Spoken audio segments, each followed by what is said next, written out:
Allez, Espace Annonce démarre à prison avec nos seuls invités que nous avons sur ce plateau. Nous avons l'apôtre Bomoa et la servante Adam Christiane. On va parler de l'église armée de prière et de délivrance en Jésus-Christ qui organise une grande veillée de prière du côté de Katiola. Bonjour, homme de Dieu. Bonjour à tous les téléspectateurs de Béni TV. Bienvenue sur ce plateau, très cher apôtre. Merci. Et puis, j'ai en ma compagnie la servante Adam Christiane, on dit ex-première fille de la sirène en Côte d'Ivoire, donc ex-sorcière. Bonjour. Et bienvenue sur ce plateau. Vous allez bien? Oui. Ça m'intéresse de savoir ce que vous étiez, je veux dire ce que vous faisiez du côté de la sirène des eaux tout à l'heure. Mais avant, on va parler avec l'homme de Dieu de cette église-là, armée de prière, de délivrance en Jésus-Christ. On a remarqué qu'à chaque passage ici sur ce plateau, vous nous ramenez des ex-sorciers, vous nous ramenez des ex-satanistes. Aujourd'hui, vous nous ramenez une ex-première fille de la sirène des eaux. C'est dû à quoi tout ça, en fait? C'est dû au fait que l'armée de prière et de délivrance est l'une des seules églises qui traite ce genre de cas, en fait. Parce que, en général, ce type de cas demande un savoir-faire dans le cadre de la délivrance. Et souvent, les églises classiques n'ont pas la méthode qu'il faut pour arriver à la délivrance des âmes. Donc, chez nous, à l'armée de prière, nous pratiquons la délivrance comme les gens vont au travail. C'est-à-dire le mardi, le mercredi, le jeudi, le vendredi, tous les jours de 8h à 18h, il y a une centaine de 100 serviteurs qui sont prêts pour la délivrance des âmes. Par semaine, il y a des vagues qui viennent et les gens s'en vont. Mais en réalité, ce n'est pas seulement ce genre de cas. C'est tous les cas. Sauf que ce genre de cas, c'est un peu plus difficile. Bon, forcément. Voilà. Donc, du coup, je me demande, mais comment vous faites justement pour délivrer ces personnes-là qui étaient soit au deuxième rang de Satan? J'ai reçu un serviteur de Dieu ici qui était ex-deuxième, je pense. Il avait dit deuxième, je sais pas, deuxième sur le rang, je sais pas quoi, du diable. Et comment vous avez acquis cette expérience-là? Bon, en réalité, c'est le Seigneur Jésus-Christ qui délivre les âmes. Nous ne sommes que le porte-voix. C'est sûr qu'ils sont vraiment délivrés là, du coup? Mais quand quelqu'un est délivré, ça se sait, ça se sent, et sa vie change, et la personne brille, et la personne change carrément de vie. Voilà, la délivrance, c'est quelque chose qu'on sent en soi quand elle arrive. Donc ces personnes, nous prenons le temps de prier pendant une semaine, et souvent, voilà, la délivrance est faite. D'accord. Alors, vous serez du côté de Katiola, justement, pour toutes ces vies-là, liées, enchaînées, ces personnes-là qui sont en souffrance pour ce grand programme de prière, n'est-ce pas? Du côté de Katiola. Oui, au centre culturel de Katiola. Le thème de cette semaine de prière, c'est Jésus-Christ, le Dieu de la délivrance. Parce que c'est Jésus qui peut délivrer un sataniste, un sorcier. C'est Jésus même qui peut apporter la délivrance à une femme qui perdait le sang pendant 12 ans. Donc le thème de cette délivrance, c'est Jésus-Christ, le Dieu de la délivrance. Et le programme, c'est le mardi 8 et le mercredi 9. Non, le mardi 9 plutôt et le mercredi 10.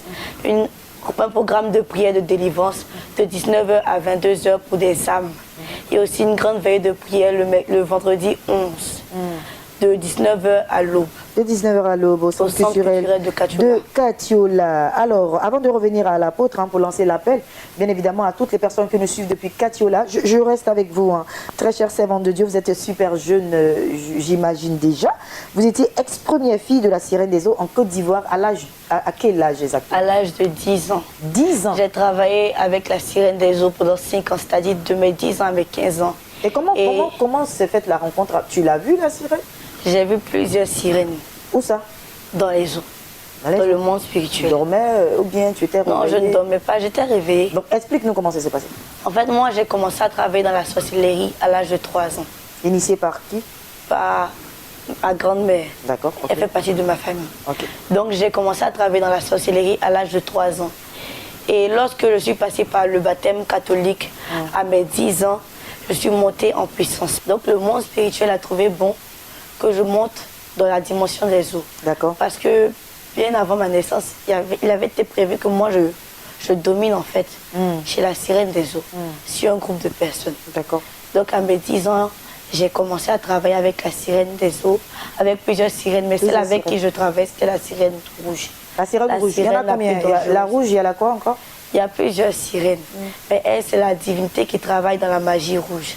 La dimension de magie auquel le pasteur J.K. Christian était. C'est la magie des Indiens, la plus haute magie. Il y a la magie noire, la magie blanche et la magie rouge. Et elle, c'était une sirène qui dominait dans la magie rouge. Donc elle était une sirène dangereuse. C'est une sirène qui, lorsque tu n'obéis pas, elle te frappe immédiatement. C'est une sirène qui t'arrive quand on t'a frappé une fois ou tu as toujours réussi à plusieurs fois? Plusieurs fois. Quand j'ai choisi des missions, on me frappe. Mais c'est quoi la mission que tu devais faire? Je travaillais dans le domaine de la séduction. La séduction et la destruction. C'est-à-dire que lorsque je séduis quelqu'un, par mes yeux, par ma manière de parler ou même par ce que je fais, il faut que je détruise sa vie en fait. Ok, je vois. D'accord. Et qu'est-ce que... on le dit souvent, hein, la sirène des eaux a des trucs sur le marché, les chrétiens ne doivent pas porter ci, ne doivent pas faire ça. Est-ce que c'est vrai tout ça? Oui. Et c'est quoi comme exemple par exemple? La sirène des eaux travaille beaucoup avec les rouges à lèvres. Les rouges à lèvres surtout parce que lorsque tu mets un rouge à lèvres, tu es chrétien, tu te dis chrétien, tu mets un rouge à lèvres et que tu t'en vas à un programme de prière. Si le Seigneur avait prévu une bénédiction pour toi et qu'à travers la bouche de son serviteur, cette bénédiction sort et qu'elle vient vers toi, elle se colle à ce rouge à lèvres. Et ce rouge à lèvres, ce sont les sirènes qui le récupèrent pour donner à quelqu'un d'autre. D'accord, donc rouge à lèvres, quoi encore? Il y a les perruques. Il y a les maquillages, les eyeliners, les faux cils, les fonds de teint. Les fonds de teint, c'est un masque en fait qui se colle à ton âme spirituellement et qui te fait passer pour une autre personne sur le plan spirituel. Donc le make-up. C'est un make-up spirituel.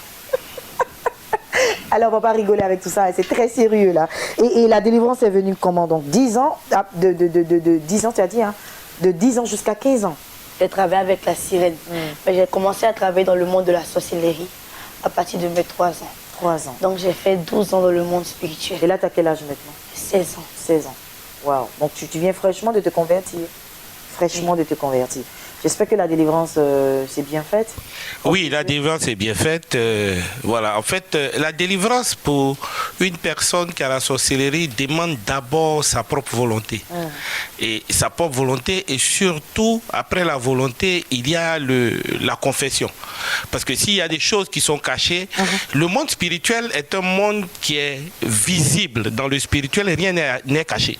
C'est dans le physique qu'on peut se cacher le soir pour aller quelque part, mais dans le spirituel, tout le monde voit tout. Allez, apôtre, on a déjà terminé. On a encore pris plus de temps à cause du témoignage. Mais on va y aller avec l'appel en 30 secondes à Katiola et puis les numéros de téléphone. Donc, l'appel à toute la population de Katiola, tous ceux qui ont peur de sortir du monde des ténèbres pour arriver vers Jésus-Christ. Nous appelons toutes ces âmes à Katiola à venir à ce programme. Les mercredis 9 de 18h30 à 22h, les jeudis 10 de 18h30 à 22h et le vendredi 11, une grande veillée de 19h à l'aube. Les numéros de téléphone est le 07 49 24 89 92, le 05 86 07 59 08 et le 07 77 83 64 14. J'ai un contact ici. Est-ce que je peux donner ce numéro? Oui. Alors, je laisse le numéro pour vous. Apôtre Bomoa et la servante Adam Christiane, merci beaucoup à vous deux d'être passés sur ce plateau. Bonne continuation, beaucoup de courage, ma très chère. Et puis, rendez-vous est pris pour Katiola, très chère population de Katiola. Accueillez bien sûr l'église armée de prière et de délivrance en Jésus-Christ. Peu importe ce que vous traversez, vous êtes conviés à vous rendre à ce grand programme de prière qui va s'étendre sur 3 jours bien précis du côté du centre culturel de Katiola. Un seul numéro de téléphone pour ma part. Vous appelez au 00225 au 07 49 24 89 92. Je reprends 07 49 24 89 92. Apôtre, bon voyage. Merci à vous d'être passé sur ce plateau. Et merci à Béni TV. Dieu vous bénisse. Amen. Je vais